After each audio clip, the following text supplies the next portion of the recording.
university, as well as Cornwall, I've been a student activist for pretty much all my life. From different reasons, from different times, but I was always in some student activity. And out of university, I kind of walked straight into the Young Jamaica Labour Party politics in the 76 campaign, which was an interesting time. That's the genesis of a lifelong career in public service, spanning over 31 years in representational politics, 22 of which as a government minister. What prompted this interest was the inequality of educational opportunities for children in deep rural communities.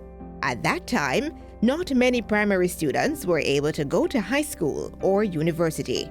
In fact, it was Edwin Allen who offered the 70-30 program where primary school kids were given a chance to go to college. 70% of space was reserved. And near was being up in the hills of Westmoreland, just one student get every year. So 2 out of the 10 got into high school.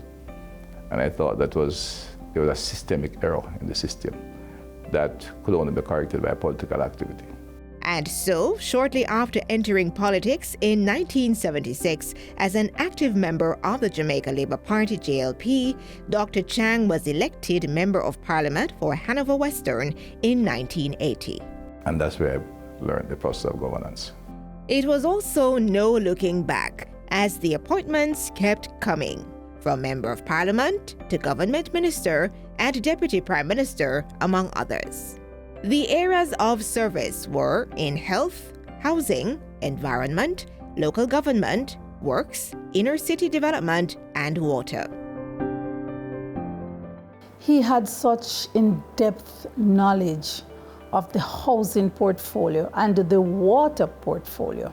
There was nothing in those areas that you would raise, and he could not give you much details and policy direction in terms of those areas. It's an area that, he was quite comfortable with and mastered. And we used to talk about his in-depth knowledge of that portfolio area and thought that really that was where he was best suited. He had a way of making difficult things seem easy. So as we grappled with complex issues such as, universal access, as we dealt with the National Water Sector Policy and Implementation Plan, we found that Dr. Chang knew everything about the systems in each parish, where there were, what type of systems there were, if they were gravity fed or otherwise. His knowledge on the water sector is extensive. And so in that year, shortly after that, we had that policy approved through his guidance and his leadership. Among his legacy achievements under the water portfolio is the implementation of the $211 million Jamaica Water Supply Improvement Project. If I should say that if we didn't execute the Jamaica Water Sector Improvement Program in the, my first term as Minister in Water, which extended into the year of the PNP, but in the 2007-2011 government, you wouldn't be able to drink water in Kingston today. It sounds extreme, but it's a fact of life. Transform the thinking of individuals in the water sector. And we follow up with several like that. Dr. Chang's vast experience in the various areas of government brings a dynamic new way of thinking to the Ministry of National Security. He was appointed as the minister in 2018. The work with the police to literally rebrand the police, in a sense, has been most satisfying.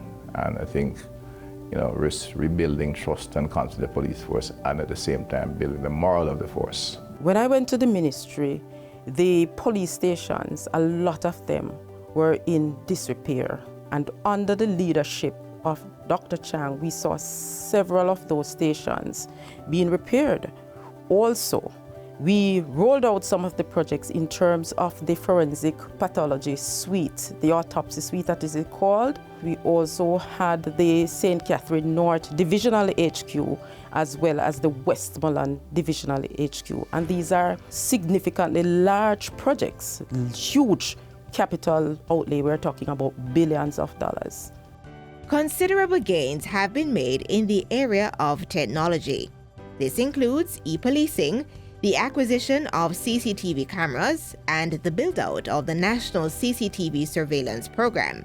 Success was also achieved with the acquisition of several pieces of intelligence equipment and software, which will enhance overall policing efforts.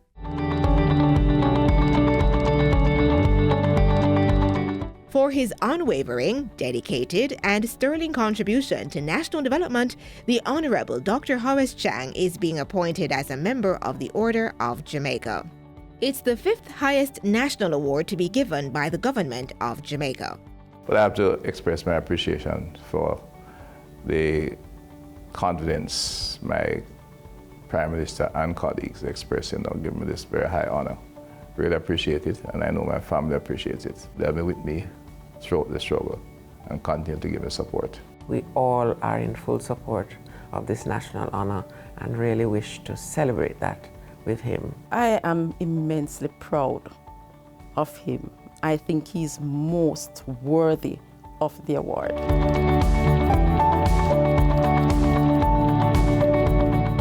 So, behind this busy but calm persona, with that added smile, who is Dr. Horace Chang?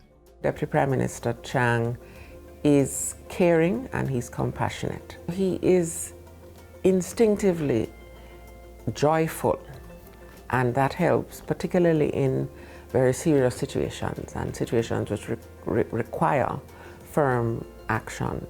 But he's also very good at negotiating, and because of his personality, it's inoffensive and it's stern, but with that graciousness. He relates to persons at all levels, and that is one of the things that I admired about him.